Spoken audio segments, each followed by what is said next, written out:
Hello friends, power plant with Rahul में आपका स्वागत है। आज मैं एक important topic post purge fan trip के बारे में मैं आपको बताऊंगा कि पोस्ट पर्ज फैन ट्रिप है क्या। जनरली अक्सर आपसे पूछा जाता है कि पोस्ट पर्ज फैन ट्रिप क्या है, इसका क्या लॉजिक है। खास करके आप जब यूनिट का स्टार्टअप करते हैं तो स्टार्टअप करने के बाद आपका सबसे पहला काम क्या होता है कि आप पर्जिंग करते हैं, क्योंकि जब तक आपको पर्जिंग नहीं करते हैं तब तक आपका एमएफटी रीसेट नहीं होगा, और एमएफटी रीसेट करने के बाद ही आपको ऑयल गन लेना होता है। तो जनरली आपका यही सीक्वेंस होता है। तो सबसे पहले आपका काम है पर्ज परमिशिव, पर्जिंग करना। तो पर्ज परमिशिव का बहुत सारा कंडीशंस है। तो पर्ज परमिशिव का मैंने एक वीडियो बनाया है, जो भी फ्रेंड्स उस वीडियो को नहीं देखे हैं कृपया हमारे चैनल पे जाकर उस वीडियो को देख सकते हैं। मैंने डिटेल वीडियो बनाया है कि पर्जिंग हम लोग करते क्यों हैं, पर्जिंग करने का क्या क्या रिक्वायरमेंट है, और पर्जिंग करने के लिए आपके पास क्या क्या परमिशिव होना चाहिए। तो ये जो पोस्ट पर्ज होता है, पर्जिंग के बाद आपका फैन ट्रिप हो जाता है।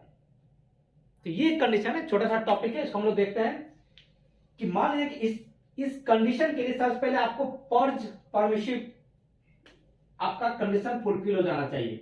मींस पर्जिंग आपका कंप्लीट हो जाना चाहिए। पर्जिंग परमिशिव के लिए आपका क्या है कि आपका पीएफएन ऑफ है, जितना भी एचओटीवी एलओटीवी आपका क्लोज होना चाहिए, ऑल एलिवेशन आपका एचओएनवी एलओएनवी क्लोज होना चाहिए। किसी भी फ्लेम में आपका क्या है, स्कैनर फ्लेम नहीं दिखाना चाहिए। आपका क्या है कि सारा फीडर ऑफ कंडीशन में होना चाहिए, जितना भी हॉट एयर गेट आपका सब क्लोज होना चाहिए। तो बहुत सारा कंडीशंस है, उस कंडीशन को आपका फुलफिल हो गया है और आपका पर्ज परमिशिव के लिए आप रेडी है। ठीक है, पर्जिंग जैसे आपको पर्ज परमिशिव मिलता है तो आप पर्जिंग शुरू करते हैं। पर्जिंग का टाइम जो होता है जनरली आप क्या है 5 से 9 मिनट 10 मिनट हम लोग रखते हैं। पर्जिंग का करने का टाइम थोड़ा सफिशियंट होना चाहिए, क्योंकि मेन पर्पस क्या है पर्जिंग का कि जो भी अनबर्न्ड फ्यूल है जो बॉयलर के अंदर वो सारा का सारा निकल जाए। क्योंकि आप पर्जिंग अगर शॉर्ट टाइम रखिएगा तो क्या होता है कि जो भी अनबर्न्ड फ्यूल है, अनबर्न्ड ऑयल है या अनबर्न्ड कोल है, बॉयलर के किसी भी सरफेस पे आपका है, चाहे वो फर्स्ट पास में हो या सेकंड पास में है, वो एक्युमुलेट रहता है। तो उसको निकालना होता है। अगर आप नहीं निकालते हैं तो जैसे आप ऑयल गन लेते हैं तो फर्नेस एक्सप्लोड कर जाता है। जैसे उसको इग्निशन एनर्जी मिला, फर्नेस एक्सप्लोड होने का चांस रहता है। तो जनरली देखा गया है कि 70 से 80% जो होता है बॉयलर में एक्सप्लोजन वो at the time of starting of boiler ही होता है। आप बॉयलर को जैसे स्टार्ट करते हैं 2 से 3 सेकंड 4 सेकंड के बाद आपका बॉयलर एक्सप्लोड करता है, क्योंकि आपने पर्जिंग सही से किया नहीं। तो जो भी अनबर्न कार्बन था, अनबर्न कोल या अनबर्न ऑयल, वो आपका फर्स्ट पास हो सेकंड पास हो या डक्ट में वो स्टोर रहता है। जैसे आपने ऑयल गन लिया तो उसको एक इग्निशन एनर्जी मिल गया और वहीं पे वो जलना शुरू हो जाता है और एक्सप्लोड करता है। तो इसलिए हम लोग पर्जिंग करते हैं। तो मान लीजिए कि देखिए ये कंडीशन क्या है कि आपने पर्जिंग कर लिया। पर्जिंग जनरली हमने यहाँ पे 5 मिनट दिया है, 5 मिनट से 10 मिनट कंडीशन है, आपने पर्जिंग कर लिया। उस समय आपका एयर फ्लो जो होता है वो ग्रेटर देन 30% हम लोग रखते हैं, greater than 30% but less than 40%। ठीक है, आपका पर्ज परमिशिव जो भी सारा कंडीशन मिल गया है, एयर फ्लो ग्रेटर देन 30% आपको है। ये जो है एंड गेट है। देखिए एंड गेट मतलब क्या होता है कि आपका उस लॉजिक में सारा कंडीशन फुलफिल होगा तभी वो कमांड आगे निकलता है। कुछ कोई फ्रेंड कमेंट किए थे कि एंड गेट क्या होता है सर, और गेट क्या होता है, थोड़ा डिटेल से समझाइएगा।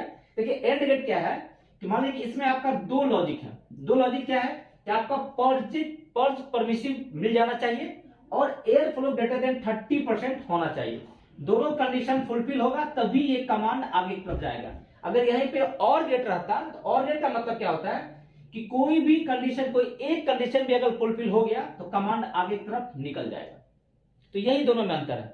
और गेट में कोई भी एक कमांड, अगर एक लॉजिक सेटिस्फाई हो गया तो आपका वो आगे प्रोसीड हो जाता है। लेकिन एंड गेट में जब तक सारा कंडीशन फुलफिल नहीं होगा तब तक ये कमांड आगे की तरफ प्रोसीड नहीं करता है। यही मेन अंतर है। ठीक है, तो आपका क्या है कि पर्ज परमिशिव हो चुका है, एयर फ्लो ग्रेटर देन 30% है, 5 मिनट आपका बीत चुका है। ठीक है, मतलब आपका पर्जिंग कंप्लीट हो चुका है। और आपको ऑयल गन आप लेना है, ठीक है। आपने अभी तक ऑयल गन नहीं लिया है। क्या है कि ऑल एलिवेशन, जितना भी एलिवेशन है, ऑल HONV क्लोज होना चाहिए। देखिए अगर आप टोटल क्या होता है कि 5 एलिवेशन में आपका क्या रहता है, HO4 रहता है, ठीक है। और आपका AB एलिवेशन पे all HONV close, LONV close होना चाहिए। देखिए LONV सिर्फ आपका AB एलिवेशन पे रहता है और बाकी आपका AB, आपका CD, EF, GH या JK, ये सब पे क्या रहता है, आपका HONV मतलब हैवी ऑयल नोजल वाल्व रहता है। और AB एलिवेशन के चारों कॉर्नर पे आपका सिर्फ LONV रहता है, ठीक है। तो ये सारा आपका क्लोज होना चाहिए, ठीक है। आपको ऑयल गन लेने से पहले आपका पर्जिंग कंप्लीट हो चुका है, आपका सिर्फ HOTV ओपन है, लेकिन जितना भी HONV या और LONV आपका क्लोज है। इसी बीच क्या होता है कि मान लीजिए कि आपका फर्नेस प्रेशर वेरी हाई और वेरी लो हो गया, किसी कंडीशन से, समझिए ऐसा कंडीशन आ गया कि आपका पर्जिंग कंप्लीट है, आपका HONV जो heavy oil nozzle valve and LONV ये आपका क्या है, क्लोज है। आपका ऑयल गन लेने से पहले अगर फर्नेस प्रेशर वेरी हाई या वेरी लो हो गया तो क्या होता है, उस कंडीशन में आपका फैन को वो ट्रिप करा देगा और इसी को कहते हैं पोस्ट पर्ज फैन ट्रिप। देखिए ये कंडीशन कि फर्नेस प्रेशर वेरी हाई और वेरी लो, ये कमांड यहां देखिए गया हुआ है। और यहां पे आपका क्या है, देखिए दो कमांड यहां पे गया हुआ है। एक क्या है कि आपका purging permissive and air flow greater than 30% means आपका पर्जिंग यहां पे कंप्लीट हो चुका है। और HONV एंड LONV आपका दोनों, देखिए एंड गेट है यहां पे, दोनों आपका क्लोज होना चाहिए, दोनों क्लोज है। ये कमांड यहां पे आता है, यहां दोनों आपका ये दोनों सेटिस्फाई है, ये कमांड आगे निकलता है। आगे निकलने के बाद क्या होता है, अगर furnace pressure very high and very low अगर हो गया तो उस कंडीशन में आपका फैन को ट्रिप करा देगा, means ID fan and FD fan को ट्रिप करा देगा। तो पोस्ट पर्ज फैन ट्रिप अगर कोई पूछे तो सिंपल लॉजिक है ये कि आपका क्या है, पर्जिंग के बाद और ऑयल गन लेने से पहले अगर आपका फर्नेस प्रेशर वेरी हाई या वेरी लो हो जाता है तो आपका ID फैन या FD फैन दोनों को ट्रिप करा देगा। क्योंकि एक कोई भी फैन ट्रिप किया तो उसका कोरस्पॉन्डिंग दूसरा फैन तो ट्रिप करता है। अगर ID ट्रिप किया तो FD ट्रिप किया तो ID। तो यही है, सिंपल लॉजिक है, समझ गए होंगे कि पोस्ट पर्ज फैन ट्रिप का मेन फंडा है कि आपका पर्जिंग कंप्लीट हो चुका है। आपका ऑयल गन लेने से पहले अगर किसी कारण से फर्नेस प्रेशर वेरी हाई या वेरी लो हो जाता है तो आपका फैन को ट्रिप करा देगा। तो ये है पोस्ट पर्ज फैन ट्रिप का लॉजिक। तो फ्रेंड्स होप है कि आप लोग इस लॉजिक को समझ गए होंगे। अगर वीडियो पसंद आए तो लाइक, सब्सक्राइब और शेयर करना ना भूलें। Thank you.